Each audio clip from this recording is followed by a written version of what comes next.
All right, said Miss Velvet in a cheery mood. I hope you two had your rest. She was, of course, referring to the two stand users sitting before her, John and Kisho. Kisho had on black pants and a jacket trimmed with red, and a white shirt underneath. We're now headed to our next destination, Northern Navi, Mumbai, India. Miss Velvet continued to explain. We've heard reports of multiple overnight bank robberies. Miss Velvet scrolled through a slideshow on the screen in front of them.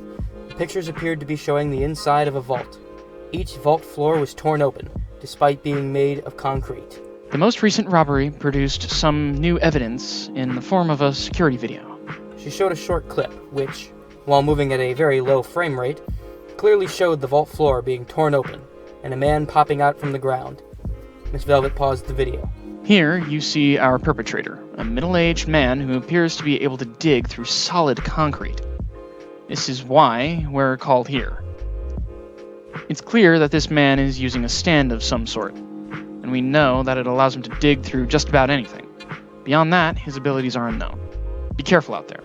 I always am, replied John with confidence. And try not to destroy anything this time, John. Yeah, I got it. Once the plane had touched down in Mumbai, the two stand hunters took a taxi ride to the Central Park, nearby their target's most recent hit. The two walked down the street towards the Bank of India's Kargar sector branch. The brick and stucco buildings and shops lining the road were bustling with business. Vendors shouted things at the two that they couldn't understand through the crowd. They were likely trying to sell the beans, rice, and off-brand iPhones that were displayed at their shops. The smell of fresh fruit and curry drifted through the air and caught Kisho by surprise. Though he had been away from Japan for a few weeks now, most of that time had been spent in the headquarters of the Speedwagon organization, learning their protocol for dealing with stand users. And so, he was startled by the scent of foreign food. "That smells incredible. Come on, John, let's stop for a second," he said. We don't have long before the sun goes down. We should keep moving, replied John quietly, glancing over at the row of mopeds resting near the side of the road, then up to the overpass above. We can always grab something on the way back. "All right, fine," he said sadly, but not too upset. They continued to walk until they reached the bank, stepping inside to meet with the manager. Are you in charge here? John asked in butchered Hindi. "Yes," replied the manager in clear English. "And you are the Americans sent to find our money," Something like that. said John. For now, we're just here to ask a few questions. The two were led into an office and showed the same video they had already watched on the plane. "Is that all you have?" asked Kisho. "Yes, the image is too blurry to really see the man's face, and I don't recognize him as one of our customers." John rested his chin in his hand as he thought for a moment. You didn't happen to notice anything unusual in the days leading up to the robbery, did you? Kisho cocked his head to the side and looked at John curiously. "What are you thinking?" Well, our stand user may be able to dig through anything, but how did he know where he was digging? said John. "You think he surveyed the place first?" asked Kisho, leaning back into his seat. Well, he could have some sort of non-visual sense of where he is, like an underground sonar. But otherwise, he would have to plan his attack better. "Now that you mention it," said the bank manager, "there was a strange hooded man who came in here a few days ago. He didn't respond to our tellers when they asked if they could help. He just looked around and left." John took a second to think again before he stood up. Both Kisho and the bank manager looked at him curiously. Thank you. That's all I needed to know. He said, "So, you're going to get our money back?" asked the bank teller as John turned to leave. We'll get back to you in a few days, he said as he left with Kisho in tow. Back on the streets, Kisho caught up with John and walked alongside him as he spoke. "He didn't give us much, did he?" On the contrary, John explained. we now know that our target doesn't have any way of telling where he is underground unless he maps an area out ahead of time. Now, we just have to figure out which bank he's been surveying since he hit this one and set a trap for him. "Oh, okay, I see. So now we've got to go ask all the banks. How many are there in the area?" More than 100. said John. Kisho sighed and hung his head, his arms drooping. "That's going to take forever," Don't worry. said John, looking down at his phone. It looks like all the banks he's hit so far have been in the top 20 search results of nearby banks. He showed the phone to Kisho. Our criminal is using Google Maps to pick his targets. Not the smartest bank robber I've ever hunted. So let's start from the first page of results and go from there. The lonely mole made his way towards his next target, snickering with joy knowing that he would soon be in the inner wall of the Indian Overseas Bank. The ground rumbled above him as he neared the surface. The concrete smashed open as he popped his head out of it with a wide grin, ready to see his money. But when the dust cleared from the room, he saw his two natural predators, ready to eat him alive. Kisho was squatting beside the hole, his blade extended to the man's throat. "Well, hello," he said, grinning as he watched the graying-haired man's smile fade. "You're done for. Just make this an easy one. I'm hungry," he said. But of course it would not be easy. The mole suddenly surrounded himself in an ethereal armor, pushing the blade away from him, before it had a chance to do more than scratch the surface of his neck. This little scratch, however, was enough to awaken Evanescence, who came out ready to fight. John and Kisho stepped back, waiting to see what the robber was capable of.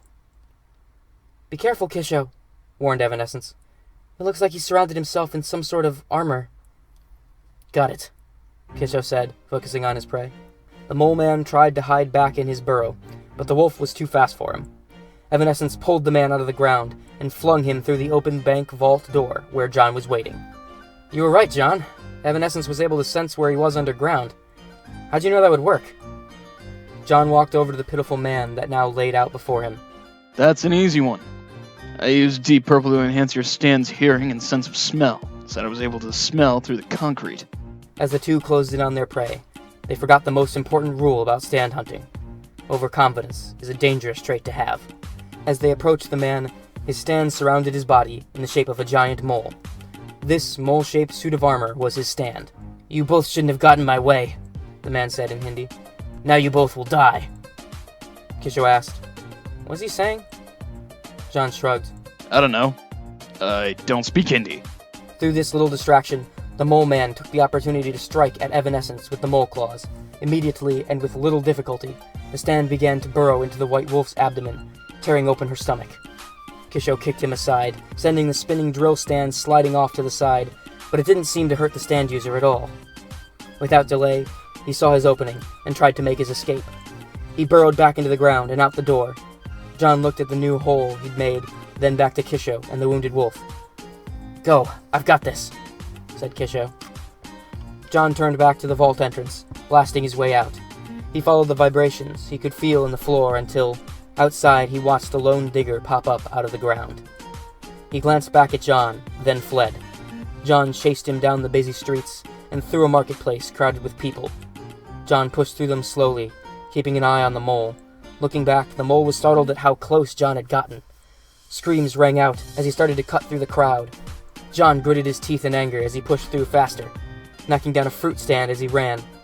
Eventually, he ran the mole into a corner.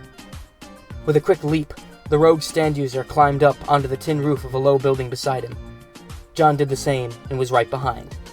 They leapt across the rooftops, climbing higher and higher, until they reached the flat plaster rooftops and earned a more stable footing. John, who'd nearly caught the elusive criminal, launched out one of his tombstone bullets in an attempt to bury the beast. Hitting him square in the back, it staggered him as he was hopping to the next tin roof. Suddenly the man felt far heavier. He collapsed with a metallic crash, and so did the roof, causing him to roll and tumble down a few feet. John jumped down and slid along the falling sheets of metal.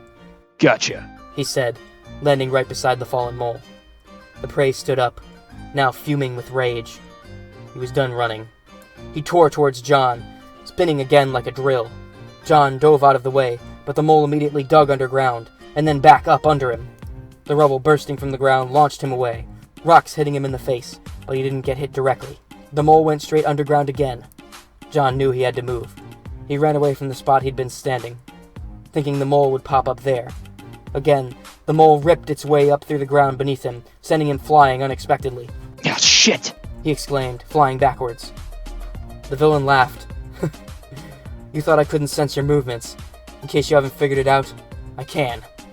While it's true I can't map out the terrain, I can hear movement. For the last time, buddy, replied John. I don't understand what you're saying, so I'm just gonna get on with the punching. The mole gave a loud war cry and spun towards John, intent on tearing him open.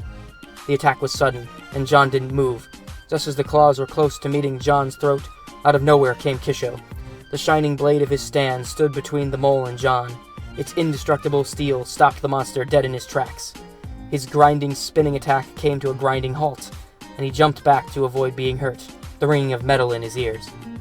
"You ready, John?" asked Kisho. Let's put this digger in the dirt.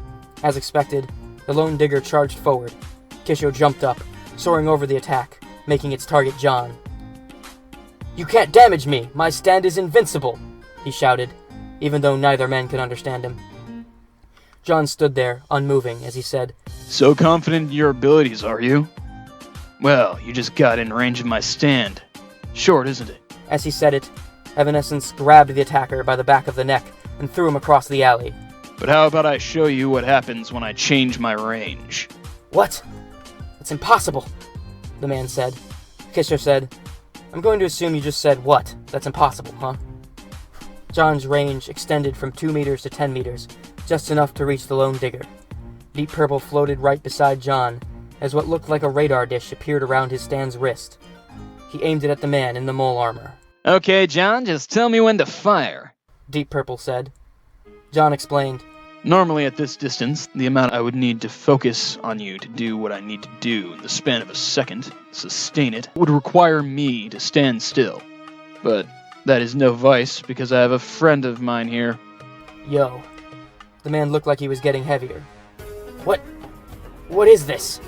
I can focus on making your mole armor heavier until you can't stand. John continued. The mole armor disappeared as the man stood up. "Ha! Your effect didn't pass to me, you fool." John said, Oh no, my one weakness. Your stand is gone. Before the man could realize, John finished. You might want to turn around. Behind the man stood Kisho, and he delivered a dynamite straight that sent the man flying all the way over to John's feet. You're under arrest. "Damn," Kisho said, as the two rested at a coffee shop while waiting for their pickup. "That ability of yours is a real knockout. I hope I didn't break the guy's neck." Nah, you're fine. I only amped you up enough to make for a clean knockout. Didn't want him getting back up. Besides, I couldn't move anyways. Not that I'm doubting your speed. Thanks for watching this episode of Dungeons & Dragons. If you enjoyed it, leave a like and subscribe for more. Feel free to comment your own D&D stories down below. And come follow my Twitter, @DungeonsAndDraw, where I give updates, interact with fans, and even let you vote on what story I tell next.